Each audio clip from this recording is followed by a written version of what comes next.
A Portland, Oregon woman is suing Trader Joe's after she claimed, here we go, to have found the fingertip of a rubber glove and potentially a human finger in her orange juice. According to court papers, the woman bought a 52-ounce bottle of OJ. While drinking it, she said it felt like there was a large piece of pulp in her mouth. She later discovered it was the fingertip of a rubber glove, and she thought that it also contained part of a finger. All right, so let's bring in our chief legal analyst, Collie Frodes. This reminds me a lot of a Friends episode where Phoebe found a finger in her soda.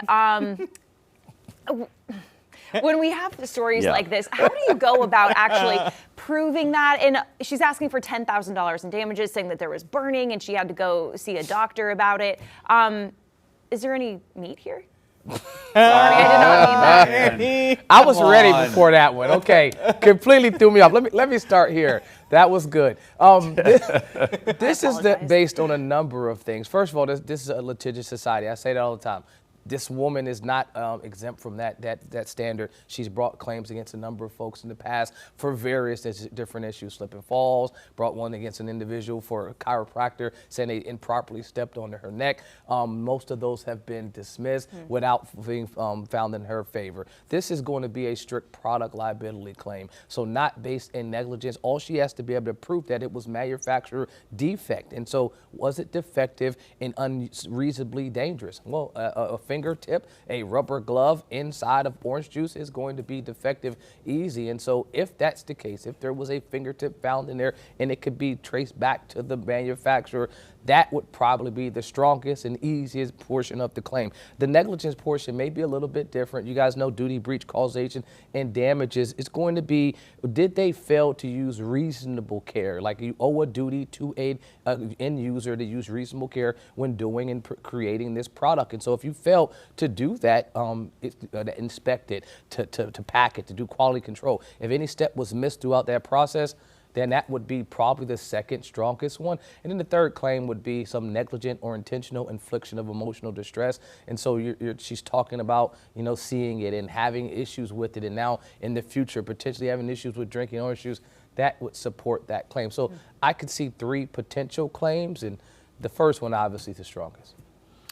There's no confirmation that there was a human finger. It was just the tip of a rubber glove, which is still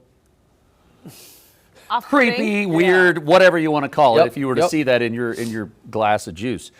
Does that hurt her case at all as she's trying to get the $10,000 or whatever she's asking for? No, not at all. I mean, the fingertip, obviously, if it ever went to trial, would probably be the more gruesome. And if you have a jury listening to that, it's going to be hard for them to get past that. But in terms of the first one that I mentioned, there shouldn't be a rubber glove in your orange juice either. And so that would clearly fall under the defect portion, unreasonably dangerous. And so if the finger's not found to be in there, but the glove is, then you can find liability on behalf of the manufacturer. It's just, can you point back to that glove being inside of there and not being placed in there? And that's what will be at issue if this continues to go forward.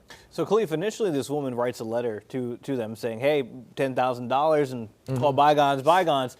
Why not settle this and wait for the lawsuit to come out? Is it more of a damage control PR thing? Why not settle if you're Trader Joe's? Yeah, I mean, probably because their research and their risk management department did the same thing that it took me 2 or 3 minutes to do. Look this lady's name up, see that she's filed a number of claims in the past, and say, well, okay, do I believe that this claim is viable? Do I believe the likelihood of us winning is going to be easy? And do I want to settle something where she could potentially point back to us for having some liability? And so those type of demand letters, when you're saying in lieu of let's go into trial, I'm asking to settle this case, and this is the amount.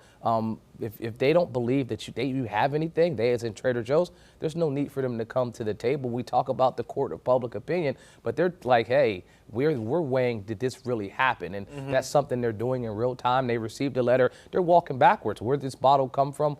Let's find the facility that was created in. Let's go all the way back to the manufacturer and see, can they even trace this back to a lost finger or a lost glove? And the answer was probably no. And that's why they were like, we'll see you in court. Well, there is the potential that maybe someone didn't report it at the manufacturing facility. How do you go about proving whether someone put it in there, whether it or not it happened at that facility. There'll be experts, and more experts. If this ultimately gets to trial, which I doubt that it would, but if it went to trial, there will be an expert. There will be someone saying, looking for DNA, trying to figure out where the glove was purchased. You know, if it was purchased in her area as opposed to purchased in the location where it was manufactured. There will be a ton of experts there trying to figure out where that actual glove came from. And a lot of manufacturing facilities may even have cameras, you know, where you can go back, time, time, date, all that kind of stuff. Wow. There'll be batch numbers, lot numbers, so that specific bottle won't just be randomly placed in their house. They'll be able to track where it came from. Okay.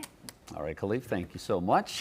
Queen City News Plus. Just search Queen City News on your smart TV's app store.